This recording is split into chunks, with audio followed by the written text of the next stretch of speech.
All right, guys, we are watching TikTok's viral 1950 tomato soup cake.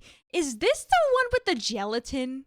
Is this like the tomato soup with gelatin? Please tell me it's not. Gentles and ladymen, the unpresuming tomato. This here is a venerated fruit with its foot thoroughly in the door of savory cookery. It has a variety of uses which are near infinite, from salads to pasta sauces. And one of these uses is within the condensed tomato soup. Yes, this is a canned goods staple, unassuming and commonplace. In fact, I'm quite sure it's a felony in at least 28 states for one to consume a grilled cheese sandwich without this. It is expected. What isn't expected is for I like his voice a lot. this to find its way into a cake. It's almost Transylvanian.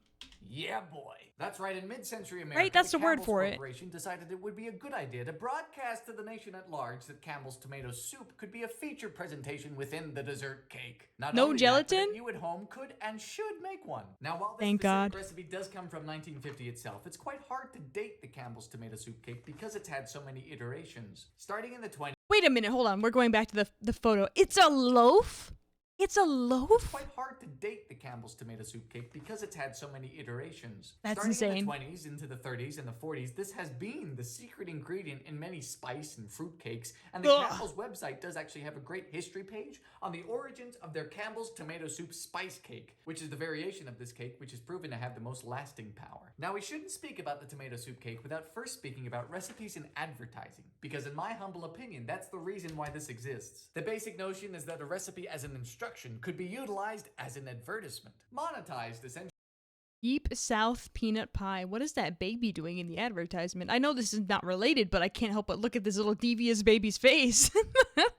To sell one or more of the ingredients contained within. And with money as an incentive, you can see how this might become problematic. Now, personally, I divide recipe advertisements into three categories: the useful, the monoperspective, and the egregious. Useful recipe ads are found on the products themselves, specifically pantry staples. Say, for example, an oatmeal cookie recipe found on the lid of an oatmeal container, or a bread recipe found on the Wait, so is this something that's posted on the back of a can of tomato soup? This tomato cake? reverse of a flour bag. These are everyday ingredients that in all likelihood we're going to be purchasing anyway, so the inclusion of a recipe is just an added bonus. Now, the recipe is there to incentivize a purchase, but it only serves us as a positive. Now, the mono-perspective ad is a little more unpalatable, and they come in the form of brand-produced cookbooks, often given away or sold at a loss. These are brands for products like vegetable shortening or corn Yui is a flour, baby. items which have their uses. An example of this is my Crisco cookbook from the 40s. It has a huge variety of dishes, many of which aren't too bad. The issue is that each and every recipe specifically cites Crisco, in all caps for that matter,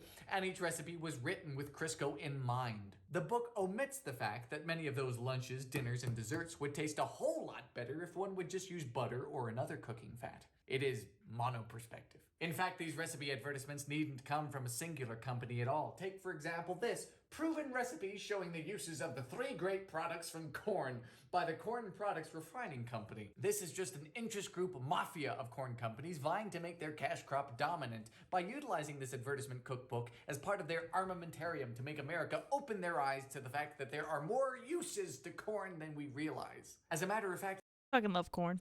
Just a side note. It's just so versatile, you know? Corn muffins, corn bread, corn patty.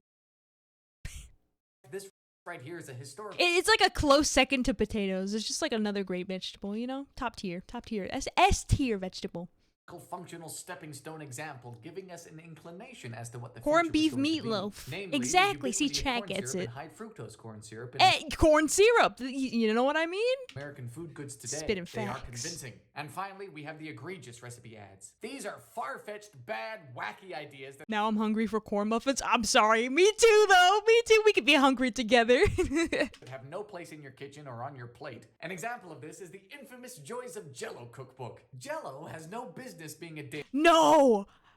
You told me there was no gelatin in this recipe. Don't do this to me, immortal. daily fixture in your life, and the need for 96 different recipes utilizing it is non-existent. And here stands the magic tomato soup cake. Wanting to manifest a greater demand for tomato soup, some right git came up with this. The question is it all baloney? No, it's tomato soup. Okay, We, of course, okay, begin red with the herring, creaming of red margarine herring. and sugar. Now, I've always found this recipe a little bit off because it asks us to cream an entire cup of sugar into just 2 tablespoons of margarine. And if you're at all familiar with the creaming method, you'll know this is difficult. But I ain't a quitter. When I say that this is as far as you're gonna get, I mean it. Physics disallows us continuing. Also, don't mind this. This is just a casual 2 pounds of lard. I didn't expect this career path. 2 Next up, pounds we're of asked to sift lard? our 2 cups of flour no less than 4 times. The first with just flour. Now for the spices, we have a teaspoon each of cloves, cinnamon, and nutmeg. I call these the 3 horsemen of the apocalypse. In you go. Boop. And the cinnamon. We just give this a little mix with a fork. And then 3 more times. You know, with today's modern flour manufacturing processes, this is a step that we don't need to do anymore. How You have cornbread, homegrown and homemade. Oh my god, I want to try some so badly. Cornbread with butter is top tier. However, the sifting of flour is still useful in recipes which need a lot of air, like angel food cake. We should have sifted this with a bit of salt. Don't tell on me. Now in a separate bowl goes an entire can of condensed tomato soup, adding to it 1 teaspoon of baking soda. You can really see how the acidity of the tomato soup has activated the baking soda, and that's what makes this so fluffy, and that's what Combining all of these ingredients together sounds vile. I'm gonna let him proceed, but I'm just looking at this with disgust already. will make the cake so fluffy. We simply alternate adding our tomato soup and soda. Soda? And our flour. Then just turn this into a floured loaf tin. So the recipe does specifically ask us to bake this in an 8.5 by 4.5 loaf tin. But frankly, that is a daft size for a tin and I don't have one. So in this goes at 350 Fahrenheit for about 50 minutes, though I would check it at 40. This is a done tomato soup cake if I've ever seen one. And mine did take the full 50. Now on to the subject of frosting. The recipe that I used in my TikTok called for a Frosting? confectioner's sugar and milk ice. Okay, wait. What flavor do you guys think he's gonna go in with? What flavor frosting would go good with tomato soup cake? Oh no, that sounds awful. Not even any vanilla. This identical recipe from the same year with the same exact ingredients from a carefully pseudonymed Mrs. GK, again, unlikely in this advertising snippet, calls for a creamy chocolate frosting, which is cream cheese-based. But I tell you, I had so much fun with Chocolate and tomato! Just a plain old half cup of milk, and then enough confectioner's sugar to get us thick. You might also call it icing sugar or powdered sugar or hell, you might call it Lucy. I'm not stopping you. You know, thinking of it, you might just want a 1/4 cup of milk. However, it was somewhat intentional because I wanted to cover up these flour spots. Well, looky here. All right. This actually look kind of good. An equally horrifying glaze job for a frighteningly named cake. So I might have gone a bit overboard. That's kind of sad. This is why I'm astounded when people ask me, how did you learn to bake? Because I didn't. Say that's a lot less Wait, this actually looks like a carrot cake or something. Hold on. It looks like a carrot cake. frightening, isn't it? It's been And it's cream cheese based. a while. Cream cheese based frosting.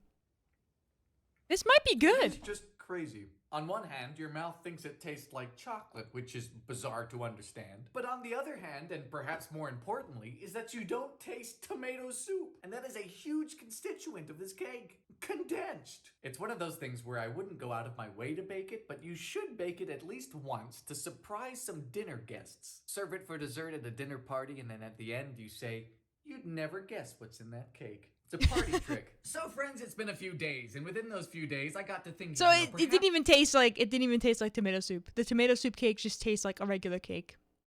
Perhaps I was a bit too dismissive of Mrs. GK's creamy chocolate cream cheese frosting. So behind me, I have another tomato soup cake in the oven because I want to give this a shot. You know, Mrs. GK, Campbell's, whomever it may be, created this magic tomato soup cake with this frosting in mind, so who am I to push them aside? So here is our second tomato soup cake, and it seems to have turned out a lot better than the first. Why is it that whenever I bake things as an afterthought, in passing, or in a rush, do they seem to turn out better? Like, is It does look really good this time. that just me? I have been plagued by this phenomenon for years. If I don't focus on something too much, it turns out perfectly. The frosting begins with us beating 3 ounces of cream cheese together with 3 tablespoons of milk. So let's get down the big boy. Cream cheese in. No, I do not have a fancy KitchenAid. Scrape down the sides. Then we gradually add our 3 tablespoons of milk. He doesn't have a KitchenAid, but the machine is still fancy. Fancier than anything else I have. I have a whisk at home, chat. Do you guys have any fancy kitchen tools? Are you guys any like secret bakers or chefs in chat? Looking pretty creamy, we start gradually adding 3 cups of confectioner sugar.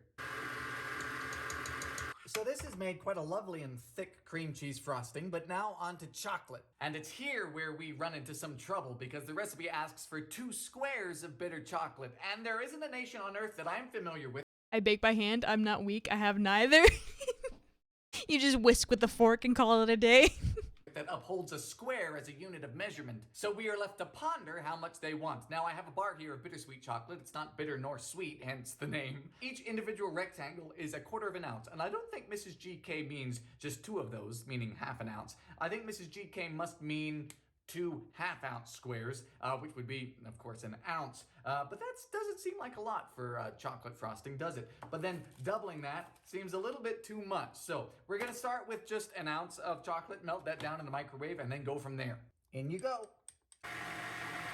You know, I think that might have... Yeah, I was wondering where the chocolate went, because the frosting wasn't brown when he put it on earlier. I thought it was like white chocolate or something, and I just missed something, but... been enough. It's a bit of a sickly pallor for a chocolate frosting, but I reckon that's perhaps what Mrs. GK wanted. In goes a teaspoon of vanilla, and 1/4 teaspoon of salt. Cake time! Now, I think we've already established quite well that this part of baking is not my forte, but let's see what we can't do. All these fancy Instagram pages. It's a lot more of a spreadable frosting. Like, it seems like a more proper frosting this time around. Here's magazine articles. They're baking things looking like it's fit for the gods. What am I doing? A tomato soup cake. I don't know about you, but I think it's safe to say that this cake is sufficiently frosted. This is a lot better than the first. Okay, whoa. That is a good looking slice. Look at But this. does it taste a lot better? Yes. Yes, it does.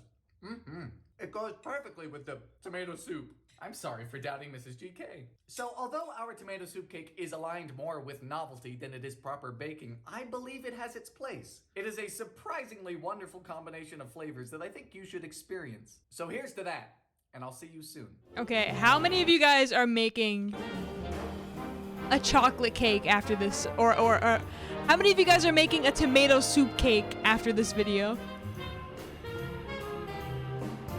I'd give it a try, but I'm lazy.